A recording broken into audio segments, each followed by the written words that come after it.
자, 이 새해 벽두부터 중국발 증시 폭락이 글로벌 경제를 긴장시키고 있습니다.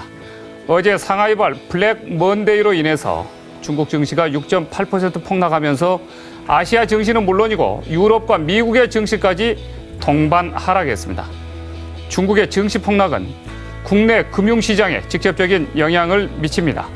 그 이유는 중국이 우리나라 수출의 25%를 차지하는 최대 교역 상대국이기 때문입니다. 뿐만 아니라 미국의 금리 인상과 중동의 주요 산유국인 사우디와 이란 간의 갈등 상황은 글로벌 원자재 및 금융시장을 뒤흔들면서 새해 우리 경제의 앞날을 더욱 불확실하게 만들고 있습니다.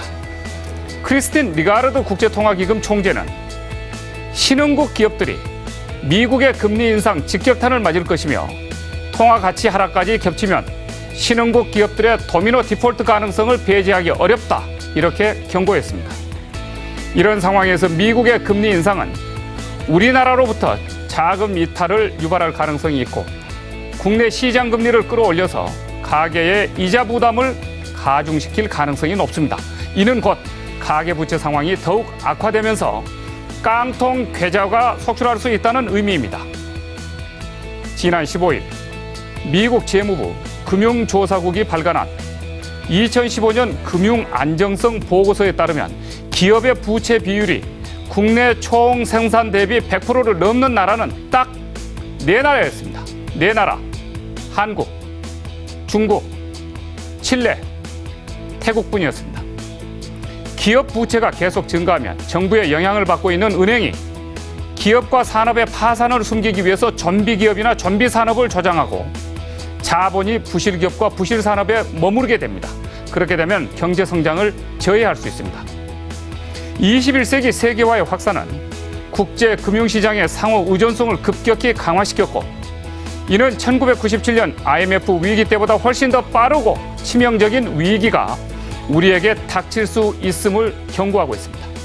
때문에 우리 경제 책임자들은 이 복잡한 세계 경제 현상과 시시각각으로 일어나고 있는 세계 경제 흐름과 변동에 비상한 관심을 갖고 예의주시해야 할 것입니다.